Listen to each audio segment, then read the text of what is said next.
ফরিদপুরে বাস উল্টে খাদে পড়ে বাবা ছেলেসহ ৭ জন নিহতের ঘটনায় চালকের খামখেয়ালিপনাকে দুষছেন আহত যাত্রী ও পুলিশ প্রশাসন।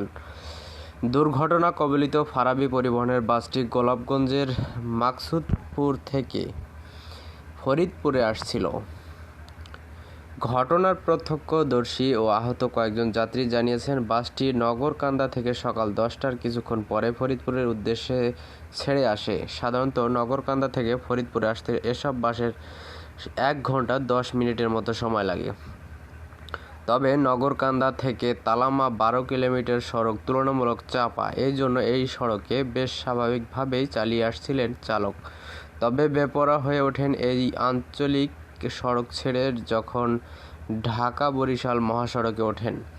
নগরকান্দার তালমার্গ মোড় থেকে বাসটি মহাসড়কে ওঠে, তখনই বাসটি গতি বাড়াতে থাকে। সেখান থেকে মহিলা রোড এলাকায় আসলে বাসের গতি বাড়িয়ে অন্তত ৮০ কিলোমিটার বেগে চালান চালক। এই সময় বাসের ভেতরের যাত্রীরা চালককে নিষেধ করলেও তাতে কর্ণপাত করেননি তিনি। বাসটি দুর্ঘটনা কবলিত স্থানে এসে গতি আরও বাড়িয়ে সামনে একটি গাড়িকে দ্রুত গতিতে ওভারটেক করতে গিয়ে সড়কের পাশে একটি পিলারে ধাক্কা খেয়ে খাদে পড়ে যায়। এই দুর্ঘটনায় বাবা ছেলেসহ এখন পর্যন্ত ৭ জন নিহত এবং ৩২ জন আহত হওয়ার খবর পাওয়া গেছে।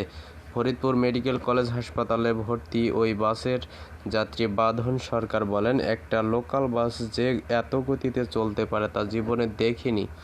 শুধুমাত্র দ্রুত গতির কারণে আমাদের আজ এই মৃত্যু, হাসপাতালে ও আহত দেখতে হলো। তিনি বলেন, চালকের গতি দেখে আমরা বাসের ভেতর দাঁড়িয়ে প্রতিবাদ করলেও তিনি আমাদের কথা শোনেননি।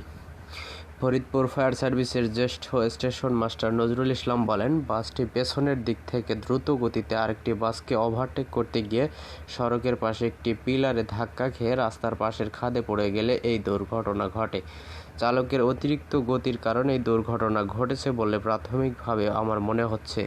ফরিদপুরের জেলা প্রশাসক মোহাম্মদ কামরুল হাসান মোল্লা বলেন, নিহত প্রত্যেককে প্রশাসনের উদ্যোগে তাৎক্ষণিকভাবে ২৫,০০০ করে টাকা দেওয়া হচ্ছে। এছাড়াও পরবর্তীতে বিআরটি এর মাধ্যমে এককালীন টাকা দেওয়া হবে। জেলা প্রশাসক বলেন, এই ঘটনায় অতিরিক্ত জেলা ম্যাজিস্ট্রেটকে আহ্বায়ক করে ৫ সদস্য বিশিষ্ট একটি তদন্ত কমিটি গঠন করা হয়েছে। এই কমিটি দুর্ঘটনার কারণ অনুসন্ধান করবে এবং পরে তাদের সুপারিশ অনুযায়ী ব্যবস্থা নেওয়া হবে।